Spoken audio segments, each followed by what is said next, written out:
कहते हैं सब कुछ जीता जा सकता है संस्कार से और जीता हुआ भी सब कुछ हारा जा सकता है अहंकार से। नमस्कार दोस्तों, मेरा नाम है विनाश मल्होत्रा और मैं लेके आया हूँ एक छोटी सी कहानी। एक बार एक गाय घास चरते चरते जंगल में कब पहुँच गई उसे पता ही नहीं चला। तभी उसे एहसास होता है कि कोई उसका पीछा कर रहा है। जैसे ही वो पलट के देखती है तो देखती है कि एक शेर दबे पाँव उसका पीछा कर रहा है और शिकार की तैयारी में है। गाय को कुछ समझ नहीं आता है कि क्या करे।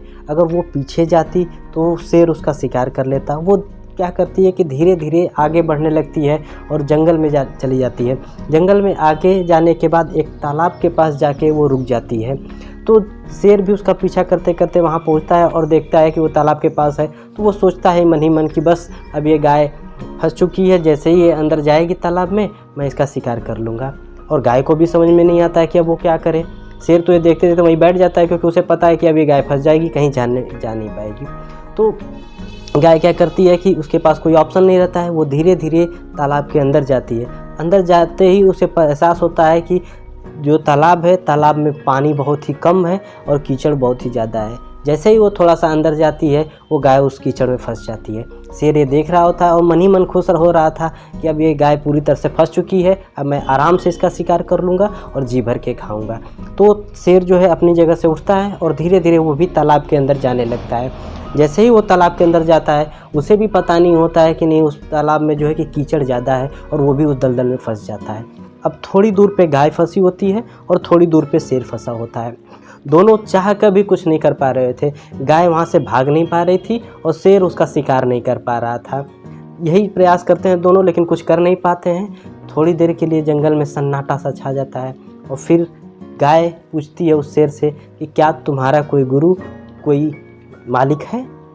तो शेर गुस्से से दहाड़ कर बोलता है, मेरा कोई गुरु नहीं है, मेरा कोई मालिक नहीं है, मैं ही गुरु हूँ, मैं ही मालिक हूँ और मैं ही यहाँ का राजा हूँ। तो वो गाय बोलती है, तुम्हारे गुरु होने का, तुम्हारे मालिक होने का, तुम्हारा राजा होने का क्या फ़ायदा?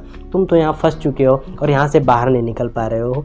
तो वो शेर जो है दहाड़ कर बोलता है, ज़्यादा बनो नहीं, तुम भी तो यहाँ फंस चुकी हो, तो ये क्यों पूछ रही हो? तो वो गाय उससे शेर से बोलती है कि पता है तुम्हें, जब शाम अभी होगी थोड़ी देर में तो मेरा मालिक जब घर पहुंचेगा और मुझे वहाँ पे घर पे नहीं देखेगा कि मैं वहाँ नहीं पहुँची हूँ, तो मुझे ढूंढते हुए यहाँ जंगल में ज़रूर आएगा और देखना वो मुझे बचा के यहाँ से ज़रूर ले जाएगा, तुम बस देखते रहना। तो वाकई थोड़ी देर बाद वहाँ पे एक व्यक्ति आता है और वो देखता है कि उसकी गाय जो है कि तालाब के अंदर फंस चुकी है और कुछ कर नहीं पा रही है। वो देखता है कि उसके पीछे शेर भी फंसा हुआ है। तो वो व्यक्ति किसी तरह से प्रयास करके अपनी गाय तक पहुंचता है शेर से बचा के और धीरे धीरे अपनी गाय को किसी तरह से उस तालाब से बाहर निकालता है। तालाब से बाहर निकलने के बाद वो गाय और वो आदमी एक दूसरे को देख रहे होते हैं और वो फिर शेर की तरफ देख रहे होते हैं। वो चाह कर भी उसकी मदद नहीं कर पाते हैं। वो चाहते हैं कि उसका मदद करें, उसको भी बाहर निकालें, लेकिन वो जानते थे कि जैसे ही वो शेर को बाहर निकालेंगे शेर उनका शिकार कर लेगा, उनको मार डालेगा। तो वो चाह के भी कुछ नहीं कर पाते हैं। तो दोस्तों, ये छोटी सी कहानी हमें ज़िंदगी में बहुत बड़ी बात सिखाती है। इस कहानी में गाय का मतलब है आपका दिल, आपकी सोच, आपके विचार। आप जितने लाइफ में सॉफ्ट रहेंगे, जितने अच्छी गाइडेंस में रहेंगे, आप उतनी ज़्यादा सफलता प्राप्त कर पाएंगे और उतनी ऊंचाइयों को छू पाएंगे। यकीन मानिए, चुनौतियां आपके पास भी आएगी पर आप उससे हमेशा पार पा पाएंगे। और यहाँ पे शेर का मतलब है आपके एटीट्यूड, आपके अहंकार।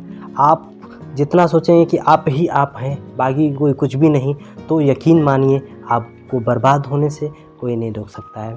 कहते हैं ना, घमंड तो राजा रावण का भी नहीं चला, तो हम और आप क्या चीज़ है।